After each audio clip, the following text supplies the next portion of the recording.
Hi, இந்த வீடியோவில் நம்ம பார்க்க போகிறது 10th ஹிஸ்ட்ரியில் லெசன் 7ஓட பார்ட் 2 வீடியோ தான் நம்ம பார்க்க போகிறோம். வங்க பிரிவினை, தன்னாட்சி இயக்கம், லக்னோ ஒப்பந்தம், இது எல்லாமே நம்ம இதில் பார்க்கலாம். ஸோ வங்க பிரிவினை எப்போ கொண்டு வந்தாங்க, வங்க பிரிவினை எப்போ நிகழ்ந்தது அப்படின்னா 1905 தான் வங்க பிரிவினை நடந்தது. வங்க பிரிவினையினுடைய இந்த நோக்கம் எதுக்காக இந்த அதாவது வங்காளம் ரெண்டாக பிரித்தாங்க, அதை தான் வங்க பிரிவினை அப்படின்னு நம்ம சொல்கிறோம். இந்துக்கள் முஸ்லிம்கள் இடையே பிளவை உருவாக்கி வங்காளத்தில் ஆங்கிலேய ஆட்சிக்கு எதிராக நடந்த அரசியல் நடவடிக்கைகளை அடக்க வங்க பிரிவினை வகுக்கப்பட்டது. வங்க பிரிவினை எதுக்காக வகுக்கப்பட்டது அப்படின்னா இந்து முஸ்லிம்ஸ்க்கு நடுவில் ஒரு பிரிவினையை ஏற்படுத்தி ஆங்கில ஆட்சியை நம்ம எதிர்க்கிறோம் பார்த்தீங்களா, அதை அடக்கணும் அப்படிங்கிறதுக்காக ஏற்படுத்தப்பட்டது தான் வங்க பிரிவினை. ஹிந்து முஸ்லீம் பிரிவினை வங்காளிகளினுடைய ஆதிக்கத்தை கட்டுப்படுத்தி வங்காளத்தில் இருக்கவங்களுடைய ஆதிக்கத்தை கட்டுப்படுத்தி தேசியவாத இயக்கத்தை வலுவிழக்க செய்கிறது. நம்ம நிறைய இயக்கங்களை என்ன பண்ணிகிட்ருக்கோம், உருவாக்கிட்டே இருக்கோம். விவசாயிகள் புரட்சி பண்ணுறாங்க, பழங்குடியினர் பண்ணுறாங்க, இந்த மாதிரி சுயராஜ்ய இயக்கம், தன்னாட்சி இயக்கம், இந்த மாதிரி நிறைய இயக்கங்களை நம்ம என்ன பண்ணுறோம், உருவாக்கிட்டே இருக்கும்போது அதை வலுவிழக்க செய்யணும் அப்படிங்கிறதுக்காக கொண்டு வந்தது தான் இந்த வங்க பிரிவினைக்கான நோக்கம். ஸோ ரொம்ப இம்பார்ட்டன்ட். வங்க பிரிவினையினுடைய நோக்கம் என்ன, வங்காளிகளினுடைய ஆதிக்கத்தை கட்டுப்படுத்தி தேசியவாத இயக்கத்தை வலுவிழக்க செய்வதே வங்க பிரிவினைக்கான நோக்கம். ஸோ 2 நிர்வாக பிரிவுகளுக்கு அடிப்படையில் பார்த்திங்கன்னா இதை பிரித்து வைக்கிறாங்க. வங்காள மொழி பேசும் மக்களை ஒரு மொழி சிறுபான்மையினர் என்ற தகுதிக்கு கர்சன் பிரபு குறைத்து விட்டார். ஸோ கர்சன் பிரபு தான் வங்க பிரிவினையினவே கர்சன் பிரபு ஞாபகம் வச்சுக்கோங்க. ஸோ அவர் என்ன பண்ணுறாரு அப்படின்னா, இப்போ எப்படி நம்ம தமிழ்நாட்டில் தமிழ் பேசுனா ஒரு மாதிரி ட்ரீட் பண்ணுறாங்க பார்த்தீங்களா, ஸோ அந்த மாதிரி அங்கே வங்காள மொழி பேசக்கூடிய மக்களை ரொம்ப கீழே தகுதிக்கு குறைவாக ட்ரீட் பண்ணாங்க கர்சன் பிரபு. ஸோ அந்த மாதிரியான நடவடிக்கை அந்த டைமில் ஏற்பட்டுச்சு.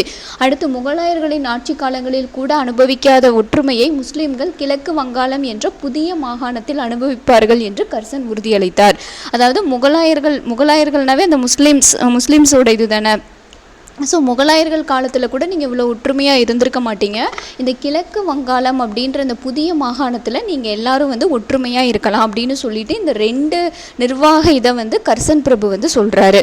மத அடிப்படையில் வங்காள மக்களை பிரிக்க நினைத்த பிரிவினை செயலானது அவர்களை பிரிப்பதற்கு பதிலாக ஒன்றிணைத்தது. எப்படி ஒன்று சேர்றாங்க அப்படின்னா, பிரிக்கிறதுக்கு பதிலாக ஒன்றிணைக்கிறாங்க. ஹிந்து முஸ்லீம்ஸ் எல்லாம் ஒன்றிணைகிறாங்க. காரணம் என்னென்னா பத்திரிகைகளினுடைய தாக்கம், அங்கே இருந்த வட்டார மொழி, அந்த மொழி பத்திரிகைகளினுடைய தாக்கம் அதிகமாக இருந்ததுனால அவங்க ஒரு ஒற்றுமை உணர்வோடு தான் செயல்பட்டாங்க. பிரிவினைக்கு எதிரான இயக்கம். ஸோ இப்போ இதில் பார்த்திங்கன்னா 2 இந்த புக்கில் ஆக்சுவலி கொடுக்கல. மிதவாதிகள்லாம் யார், தீவிரவாதிகள்லாம் யார், இந்த மாதிரி கொடுக்கவே இல்லை. மித தேசியவாதிகள், தீவிர தேசியவாதிகள். ஆக்சுவலி இந்த புது புக்ஸில் இந்த மாதிரி கொடுத்துருப்பாங்க. பட் நம்ம பழைய புக்கிலலாம் தீவிரவாதிகள்னு கொடுத்துருப்பாங்க. அதாவது தீவிரமாக தேசியத்தை கடைபிடித்தவர்கள். வங்க பிரிவினையை இந்த மித தேசியவாத தலைவர்கள் சரியான முறையில் அதை எடுத்துகிட்டு போகல, அதை தடுக்காமல் இருந்தாங்க. ஆர்ப்பாட்டங்களுக்கு புதிய வழிமுறையும் அவர்கள் தேட தொடங்கின. பிரிட்டிஷ் பொருட்களை புறக்கணிப்பது அவற்றில் ஒரு முறையாகும். ஸோ பிரிட்டிஷ் பொருட்கள்லாம் நாங்கள் பயன்படுத்த மாட்டோம். எனினும் சுதேசி இயக்கத்தின் கொள்கை வங்க பிரிவினையை திரும்ப பெறுவதை உறுதி செய்வதில் இன்னமும் கட்டுப்பட்டு இருந்தது. அதாவது பிரிட்டிஷ் பொருட்களை நாங்கள் யூஸ் பண்ண மாட்டோம் அப்படின்னு சொல்லி புறக்கணிக்கிறது அப்படிங்கிற அந்த தேசிய இயக்கத்தினுடைய கொள்கை வங்க பிரிவினையை திரும்ப பெறுவதை உறுதி செய்வதில் இன்னமும் கட்டுப்பட்டு இருந்தது. அப்படின்னா வங்க பிரிவினையை வேண்டாம் அப்படின்னு சொல்லி தடுக்கிறதுல ஒரு இதாக இருந்திருக்கு. முழுமையான மறைமுக எதிர்ப்பை தூங்குவதற்கு பிரச்சாரத்தை பயன்படுத்த மித தேசியவாதிகள் ஆதரவாக இல்லை. ஸோ பிரச்சாரம் பண்ணுறதுல அவங்க இந்த மித தேசியவாதிகள் யாரெல்லாம் அப்படின்னா சுரேந்திரநாத் பானர்ஜி, இதெல்லாம் எழுதி வச்சுக்கோங்க, பழைய புக்கில் இருக்குது. சுரேந்திரநாத் பானர்ஜி, தாதாபாய் நவ்ரோஜி, பெரோஷா மேத்தா, கோபால கிருஷ்ண கோகலே, இவங்க எல்லாரும் பார்த்திங்கன்னா மிதவாதிகள். சுரேந்திரநாத் பானர்ஜி, தாதாபாய் நவ்ரோஜி, பெரோஷா மேத்தா, கோபால கிருஷ்ண கோகலே, இவங்க 4 பேர் பார்த்திங்கன்னா மிதவாதிகள். தீவிரவாதிகள், அதாவது தீவிர தேசியவாதிகள் யார் அப்படின்னா திலகர், லாலா லஜபதி ராய், பால் அரவிந்த கோஷ், இவங்க எல்லாரும் பார்த்திங்கன்னா தீவிர தேசியவாதிகள். ஸோ அது பின்னாடி நான் சொல்கிறேன். மிதவாதிகளினுடைய கோரிக்கை என்ன, பழைய புக்கில் இருக்குது இதெல்லாம். மிதவாதிகளினுடைய கோரிக்கை அரசியல் பிச்சை அப்படின்றது மிதவாதிகளினுடைய கோரிக்கை. சுயராஜ்யம் எனது பிறப்புரிமை, அதை அடைந்தே தீருவேன் அப்படின்னு சொல்லி முழக்கமிட்டவர் யார் அப்படின்னா லோகமானிய திலகர். லோகமானிய திலகர் இவர் வந்து கேசரி அப்படின்ற பத்திரிகை, மராத்திய பத்திரிகையில் வந்து இதெல்லாம் வந்து சொன்னார். இதெல்லாம் ரொம்ப இம்பார்ட்டன்ட், பழைய புக்கில் வந்து இதெல்லாம் கொடுத்துருக்காங்க. 1905. ஸோ இந்த கொஷினும் வங்க பிரிவினை அப்படின்னா ஆண்டு வந்து 1905. எப்போ வந்து அதிகாரப்பூர்வமாக அந்த பிரிவினையானது செஞ்சாங்க அப்படின்னா அக்டோபர் 16. ஸோ அக்டோபர் 16, 1905 அக்டோபர் 16 வங்காளம் அதிகாரப்பூர்வமாக பிரிவினையான போது அந்த நாள் துக்க நாளாக அறிவிக்கப்பட்டது. ஆயிரக்கணக்கானவர்கள் கங்கை நதியில் புனித நீராடியதோடு வந்தே மாதரம் பாடலை பாடியபடி கல்கத்தாவின் சாலைகளில் அணிவகுத்து சென்றன. நெக்ஸ்ட் வங்காளத்தில் புறக்கணிப்பும் சுதேசி இயக்கமும்.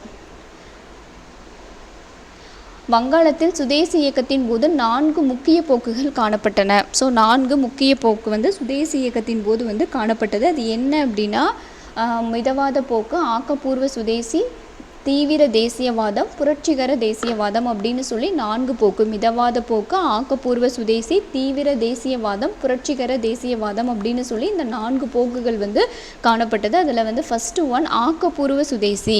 அதாவது ஆக்கப்பூர்வமான சுதேசி அப்படின்றது இப்போ கடைகளில் சுதேசி சார்ந்த அந்த கடைகளில் வந்து பார்த்திங்கன்னா சுதேசி பொருட்களை மட்டுமே பயன்படுத்துறது, ஆங்கிலேயர்களினுடைய பொருட்களை வந்து பயன்படுத்தாமல் மறுக்கிறது, அது வந்து ஆக்கப்பூர்வ சுதேசி அப்படின்னு சொல்கிறாங்க. மறைமுக எதிர்ப்பு அப்படின்றது பார்த்திங்கன்னா அந்நிய பொருட்களை வந்து புறக்கணிக்கிறது, அரசு பள்ளிகள் கல்லூரிகளை வந்து புறக்கணிக்கிறது, நீதிமன்றங்கள், பட்டங்கள் மற்றும் அரசு வேலைகளை புறக்கணிப்பது, சுதேசி தொழிற்சாலைகளை வந்து மேம்படுத்துறது, இதெல்லாம் வந்து பார்த்திங்கன்னா மறைமுகமான எதிர்ப்பு. 1906 சுதேசி இயக்கம் மாற்றுப்பாதையில் செல்ல துவங்கியது. இந்த புதிய திசையில் சுதேசி இயக்கம் 4 அம்சங்களை கொண்டிருந்தது. ஸோ இதை தான் அந்த அம்சங்கள்னு சொல்கிறாங்க. அரசு பள்ளி, நீதிமன்றம், பட்டம், இது எல்லாத்தையும் வந்து துறக்கிறாங்க. எங்களுக்கு வேண்டாம், எங்களுக்கு தன்னாட்சி தான் வேணும் அப்படின்னு சொல்லிட்டு செய்கிறாங்க. பொறுத்துக்கொள்ளும் அளவை தாண்டி ஆங்கிலேயர்களின் அடக்குமுறை இருக்குமானால் ஆயுதமேந்திய போராட்டத்துக்கு ஆயத்தமாவது என 4 அம்சங்கள் பின்பற்றப்பட்டன. அதாவது ஆயுதங்களை கூட ஏந்தி நாங்கள் போராட்டம் பண்ணுறதுக்கு தயார் அப்படின்ற அளவுக்கு வந்து அந்த சுதேசி இயக்கத்தின் போது வந்து மக்கள் தயாராக இருந்தாங்க. தீவிர தேசியவாதம், அதை தான் வந்து தீவிரவாதிகள்னு சொன்னேன். ஆக்சுவலி பஞ்சாபில் வந்து லாலா லஜபதி ராஜ், பஞ்சாப் இது கூட இதில் கேட்கலாம் எந்தெந்த இடத்துல யார் யாருன்னு சொல்லிட்டு. பஞ்சாப்னு பார்த்திங்கன்னா லாலா லஜபதி ராய், மகாராஷ்டிராவில் பாலகங்காதர திலகர், வங்காளத்தில் பிபின் சந்திரபால் ஆகிய 3 முக்கிய தலைவர்களும் சுதேசி காலத்தின் எப்போதும் லால் பால் மூவர் என குறிக்கப்பட்டன. அந்த 3 பேர் வந்து சொல்கிறாங்க. இன்னொருத்தர் வந்து பார்த்திங்கன்னா பழைய புக்கில் அரவிந்த கோஷம் வந்து சேர்த்திருப்பாங்க. அரவிந்த கோஷம் வந்து இதில் ஆட் பண்ணிக்கோங்க. பஞ்சாப் அப்படின்னா லாலா லஜபதி ராஜ், மகாராஷ்டிராவில் பாலகங்காதர திலகர், வங்காளத்தில் பிபின் சந்திரபால் ஆகிய 3 முக்கிய தலைவர்களும் சுதேசி காலத்தில் எப்போதும் பால் என மூவராக வந்து குறிக்கப்பட்டனர். சுதேசி இயக்கத்தின் போது தீவிர தேசியவாதத்தின் இயங்கு தளமாக பஞ்சாப், மகாராஷ்டிரா, வங்காளம் 3 இதுதான். சுதேசி இயக்கம் போது வந்து பார்த்திங்கன்னா இந்த 3 இடங்கள் தான். பஞ்சாப்னா லாலா லஜபதி ராஜ், அடுத்து மகாராஷ்டிரா அப்படின்னா பாலகங்காதர திலகர் ஞாபகம் வச்சுக்கோ, மகாராஷ்டிரானா திலகர், வங்காளத்தில் பிபின் சந்திரபால். தென்னிந்தியாவில் வ.உ. சிதம்பரனார் சுதேச கப்பல் நிறுவனத்தை தொடங்கியதை அடுத்து தூத்துக்குடி சுதேச இயக்கத்தின் மிக முக்கிய தளமாக விளங்கியது. ஸோ வ.உ.சியும் வந்து பார்த்திங்கன்னா என்ன பண்ணுறாரு, கப்பல் நிறுவனம் ஒன்று வந்து தொடங்குறாரு. அப்போ தூத்துக்குடியும் வந்து சுதேச இயக்கத்தினுடைய ஒரு முக்கிய தளமாக தமிழ்நாட்டில் விளங்குது. சுயராஜ்யம் அல்லது அரசியல் சுதந்திரம். சுயராஜ்யம் அப்படி இல்லை அப்படின்னா தன்னாட்சி அடைவது தீவிரவாத தன்மை கொண்ட, அதாவது இந்த தீவிர தேசியவாதிகள் இருக்காங்க இல்லையா, அவங்களுடைய குறிக்கோள் என்னென்னா சுயராஜ்யம், அப்படி இல்லைன்னா தன்னாட்சி. பொது குறிக்கோள்களில் ஒன்றாக இருந்தன. எனினும் சுயராஜ்யம் என்ற வார்த்தையின் பொருளில் தலைவர்கள் வேறுபட்டன. திலகரை பொறுத்தவரை சுயராஜ்யம் என்பது முழுமையான, ஸோ இதுதான் நான் அந்த பழைய புக்கில் சொல்லியிருந்தேன். சுயராஜ்யம் எனது பிறப்புரிமை, அதை அடைந்தே தீருவேன் அப்படின்னு சொல்லியிருக்காருன்னு சொன்னோம் பார்த்தீங்களா லோகமானிய திலகர். அதுதான் திலகரை பொறுத்தவரை சுயராஜ்யம் என்பது முழுமையான தன்னாட்சி அல்லது அந்நிய ஆட்சியில் இருந்தும் முழுமையான விடுதலை பெறுவது. இதை வந்து சொன்னவர் வந்து திலகர், லோகமானிய திலகர் வந்து சொல்லியிருக்காரு. அடுத்து தன்னாட்சி இயக்கம், ஹோம் ரூல் அப்படின்னு சொல்லக்கூடிய தன்னாட்சி இயக்கம் 1916 to 18. இந்த வங்க பிரிவினை வந்து பார்த்திங்கன்னா 1905ங்களா, மறுபடியும் வங்காளம் வந்து இணைக்கப்பட்டது 1911. இது பழைய புக்கில் இருக்குது. 1911 வங்காளம் மீண்டும் வந்து இணைக்கப்பட்டது. வங்காள இணைப்பு வந்து நடந்தது. லோகமான்யா பால கங்காதர திலகர்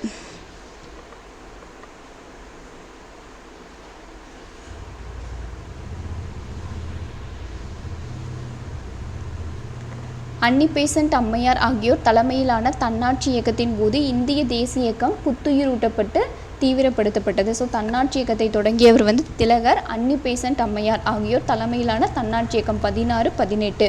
முதல் உலக போரில் வந்து பார்த்திங்கன்னா இந்தியா வந்து பங்கேற்குது. யாருக்காக பங்கேற்குது அப்படின்னா பிரிட்டிஷ்க்கு வந்து சப்போர்ட் பண்ணி வந்து இந்தியர்கள் வந்து பங்கேற்கிறாங்க. ஏன் அப்படின்னா அவங்க நமக்கு வந்து சுதந்திரம் கொடுத்துருவாங்க, நமக்கு தன்னாட்சியை வழங்கிடுவாங்க அப்படின்ற நம்பிக்கையில் பிரிட்டனுக்கு சப்போர்ட் பண்ணி வந்து எல்லாரும் நடந்துக்கிறாங்க. பட் வந்து அவங்க வின் பண்ணதுக்கு அப்புறம் வந்து பார்த்திங்கன்னா பிரிட்டிஷ்காரங்க வந்து இந்த தன்னாட்சி தரத்துக்கான எந்த ஒரு இதையுமே வந்து அவங்க நமக்கு செய்யலை.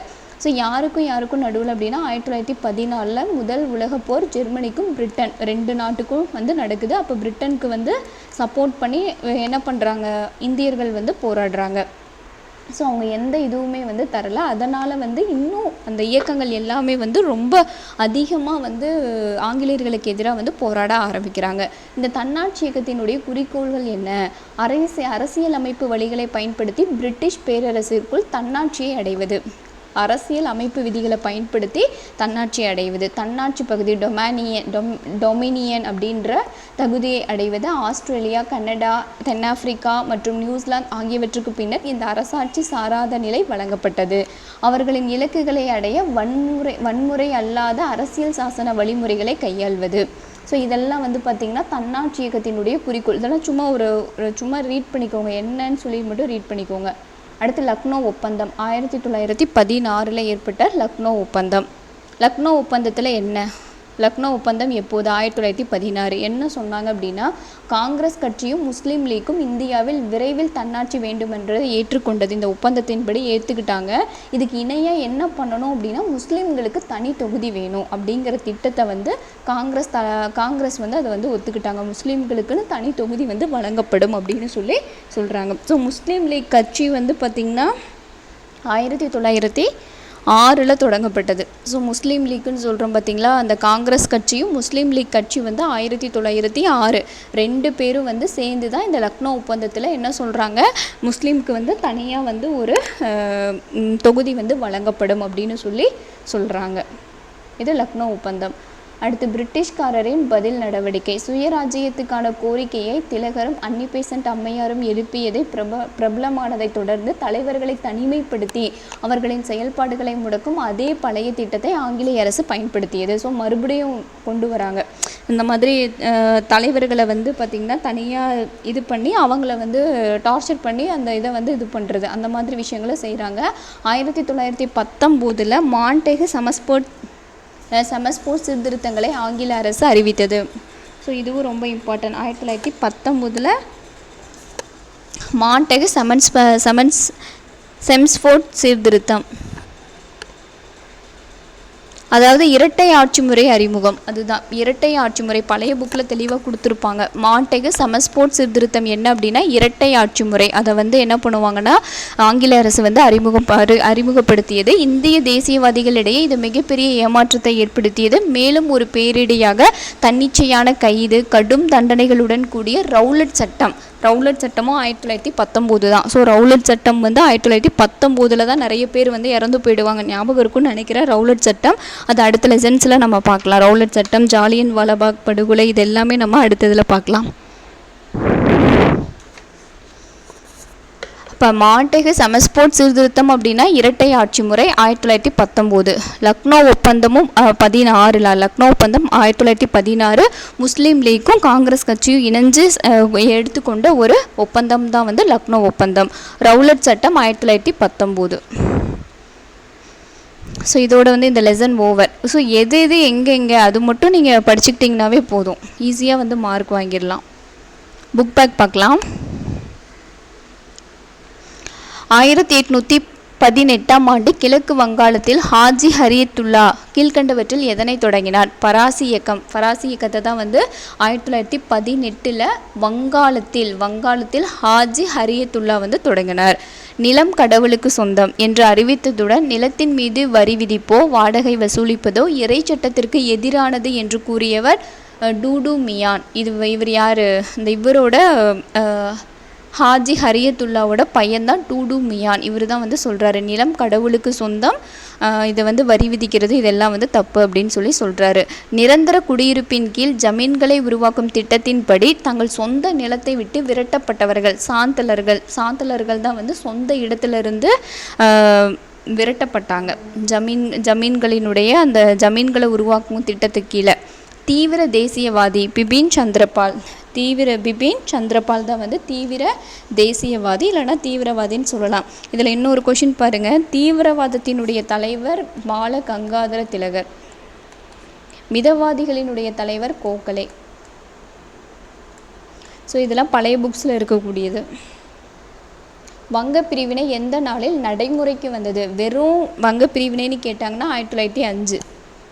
நடைமுறைக்கு வந்தது அக்டோபர் 16. 1905 அக்டோபர் 16 தான் வந்து கொண்டு வராங்க. சோட்டா நாக்பூர் குத்தகை சட்டம் எந்த பின்னணியில் நிறைவேற்றப்பட்டது? முண்டா கிளர்ச்சியினுடைய அடிப்படையில் தான் வந்து நிறைவேற்றப்பட்டது. 1916ஆம் ஆண்டு ஏப்ரலில் தன்னாட்சி இயக்கத்தை முதலில் தொடங்கியவர் திலகர். தன்னாட்சி இயக்கத்தை தொடங்கியவர் வந்து யார்? திலகர். நீல் தர்பன் நாடகம் மூலமாக இண்டிகோ பயிரிடும் விவசாயிகளின் இன்னல்கள் குறித்து ஆங்கிலேயரின் கவனத்திற்கு கொண்டு சென்றவர். ஸோ ஒரு நாடகம் தீனபந்து மித்ரா அப்படின்ற அந்த நாடகம், நீல் தர்பன் அப்படின்ற அந்த நாடகம் வந்து எழுதப்பட்டது. தீனபந்து மித்ரா அவர் தான். அடுத்து ஃபிலிப்ஸ் பாருங்கள். மன்னராட்சிக்கும் நில ஸ்வான்தாரர்களுக்கும் எதிரான டேஸ் இயக்கம் 1827ஆம் ஆண்டு வாக்கில் தொடங்கப்பட்டது. 1827 வஹாபி இயக்கம் தான் வந்து தொடங்கப்பட்டது. மன்னராட்சிக்கும் நில ஸ்வான்தாரர்களுக்கும் எதிரான இயக்கம். சோட்டா நாக்பூர் பகுதியில் நடந்த மிகப்பெரிய பழங்குடியினர் கிளர்ச்சி வந்து பார்த்திங்கன்னா கோல் கிளர்ச்சி. சோட்டா நாக்பூர் பகுதியில் நடந்த மிகப்பெரிய பழங்குடியினர் கிளர்ச்சி. டேஸ் சட்டம் பழங்குடியினர் அல்லாத மக்களை பழங்குடி நிலத்தில் நுழைய தடை விதித்தது. எந்த சட்டம் போட்டு வந்து தடை விதித்தாங்க அப்படின்னா சோட்டா நாக்பூர் குத்தகை சட்டம் தான் வந்து பழங்குடியினர் இல்லாத மக்கள் பழங்குடியினர் பகுதிக்கு வரக்கூடாதுன்னு சொல்லி சட்டம் போட்டாங்க. சோட்டா நாக்பூர் சட்டம் நிறைவேற்றப்பட்ட ஆண்டு 1908. WC பானர்ஜி, அதாவது உமேஷ் சந்திர பானர்ஜி இந்திய தேசிய காங்கிரஸின் தலைவராக தேர்ந்தெடுக்கப்பட்ட ஆண்டு 1885. ஸோ இதை தொடங்கியவர் வந்து ஏஓ ஹுயும் அப்படின்றவர் தான் வந்து தொடங்கினார். பட் தலைவர் வந்து பானர்ஜி. கூற்று இது பாருங்கள். மீர் ஜாபரிடம் இருந்து 2,25,00,000 ரூபாயை வாங்கி கிழக்கிந்திய கம்பெனி அதை பிரிட்டனில் தொழிற்புரட்சி மேம்பட முதலீடு செய்தது. ட்ரூ தான். ஸோ இது ஃபஸ்ட்டு பாயிண்ட்லேயே பார்த்தோம். மீர் ஜாபர் சிராத் உத் தௌலோவோட சித்தப்பா மீர் ஜாபர் அந்த இதை வந்து பண்ணுவார் இல்லைங்களா. ஸோ ஃபஸ்ட்டு பாயிண்ட்டு இது தான். 1832-31ஆம் ஆண்டு அரசு அதிகாரிகள் மற்றும் கடன் கொடுப்போருக்கு எதிரான கிளர்ச்சியை கோல் மக்கள் ஒருங்கிணைத்தனர். இதுவும் ரைட்டு தான். கோல் கிளர்ச்சி 1831-32 அந்த வட்டிக்கு கொடுக்கறதெல்லாம் வந்து எதிர்த்து போராடினது அந்த கோல் கிளர்ச்சி. 1855ஆம் ஆண்டில் சாந்தலர் கிளர்ச்சிக்கு சித்து கண்ணு ஆகிய 2 சாந்தலர் சகோதரர்கள் தலைமையேற்றனர். ஸோ இதுவும் வந்து ட்ரூ. ஸோ 3மே ட்ரூ. லாஸ்ட் ஒன் வந்து ராங் ஆன்சர். அடுத்து இதில் வந்து பார்த்திங்கன்னா செகண்ட் கொஷினில் second one wrong, first one third fourth right. காலனி ஆட்சி பற்றிய பொருளாதார விமர்சனத்தை செய்தது ஆரம்ப கால இந்திய தேசியவாதிகளின் மிக முக்கியமான பங்களிப்புகளில் ஒன்று. ட்ரூ. சுயராஜ்யம் அல்லது தன்னாட்சி எட்டுவதே மிக தேசியவாதிய காங்கிரஸ் தலைவர்களின் குறிக்கோளாக ஒன்றாக இருந்தது. ரைட்டு. வங்காளத்தின் ஆதிக்கத்தை குறைப்பதையும் தேசிய இயக்கத்தை வலுவிழக்க செய்வதையும் குறிக்கோளாக கொண்டு வங்க பிரிவினை நடந்தது. ஸோ என்னது, வங்காளத்தில் வந்து அவங்க வங்காளிகளினுடைய ஆதிக்கத்தை குறைக்கணும், தேசியவாத இயக்கத்தை வலுவிழக்க செய்யணும். இப்போ தானே பார்த்தோம். ஸோ வங்க பிரிவினை. அடுத்து பாருங்க, கூற்று காரணம். இந்திய வரலாற்றில் முதன்முறையாக காலனி ஆட்சியின் கீழ் அரசு வனங்களின் மீது நேரடி தனியுரிமை கோரியது. ஸோ இது வந்து கூற்று வந்து சரிதான். இண்டிகோ விவசாயம் செய்யுமாறு விவசாயிகளை நிர்பந்திக்க தொழில் செய்வோர் மிரட்டல் மற்றும் வன்முறையை கையாண்டனர். ஸோ வந்து ஆங்கிலேயர்கள் வந்து இதில் ரெண்டையுமே வந்து பண்ணாங்க. கூற்று காரணம் ரெண்டுமே சரி, ஆனால் காரணம் கூற்றுக்கான சரியான விளக்கம் இல்லை. இங்கே வந்து வனங்கள் வச்சு சொல்கிறாங்க, பழங்குடியினரும் விவசாயிகளும் தான் வருவாங்களே தவிர இங்கே வந்து இண்டிகோ விவசாயம் பற்றி வராது. ஸோ வந்து தப்பு. பிரிட்டிஷ் அரசு 1857ஆம் ஆண்டின் கிளர்ச்சியை இரும்புகரம் கொண்டு அடக்கியது. ஆமாம், 1857ஆவது புரட்சியை வந்து என்ன பண்ணாங்க, அங்கங்கே அடக்குனாங்க இல்லையா ஒரே டைமில். மையப்படுத்தப்பட்ட நிர்வாகம் இல்லாததால் கிளர்ச்சி தோல்வி அடைந்தது. உண்மையான காரணம் என்ன? ஒரு 1857ஆம் ஆண்டு நடந்த அந்த பெரும் புரட்சிக்கு ஒரு தலைவர் அப்படின்னே இல்லை, ஒரு மையப்படுத்தப்பட்ட ஒரு நிர்வாகம் இல்லாதது தான் வந்து தோல்விக்கான காரணம். ஸோ கூற்று காரணம் ரெண்டுமே சரி. அத்துடன் காரணம் கூற்றுக்கான சரியான விளக்கமாகும். பொறுத்துக்க பாருங்க. வஹாபி கிளர்ச்சியை தொடங்கியவர் டீடு மீர் அப்படின்றவர். முண்டா கிளர்ச்சி ராஞ்சியில் நடந்தது. முண்டா கிளர்ச்சி ராஞ்சி. பேகம் ஹஸ்ரத் மஹால் லக்னோ. கன்வர் சிங் வந்து பார்த்திங்கன்னா பீகார். இவங்க பேகம் ஹஸ்ரத் மஹால், கன்வர் சிங் இவங்கெல்லாம் வந்து என்னது புரட்சிக்கு தலைமை தாங்கி, பெரும் புரட்சிக்கு தலைமை தாங்கி படையை வந்து நடத்தியவங்க. பேகம் ஹஸ்ரத் மஹால் வந்து லக்னோலையும், கன்வர் சிங் வந்து பீகார். நானா சாஹிப் வந்து பார்த்திங்கன்னா பேஷ்வா 2ஆம் பாஜிராவ். இது வந்து இவங்களுடைய தத்துப்பிள்ளை தான் வந்து நானா சாஹிப். அதனால தான் வந்து பேஷ்வா 2ஆம் பாஜிராவ் கொடுத்துருக்காங்க. பேஷ்வா 2ஆம் பாஜிராவின் தத்துப்பிள்ளை தான் வந்து நானா சாஹிப். ஸோ ஓகே, இதோட இந்த லெசன் ஓவர். ஸோ நெக்ஸ்ட் வீடியோவில் நம்ம அடுத்த லெசன் பார்க்கலாம். தேங்க்யூ.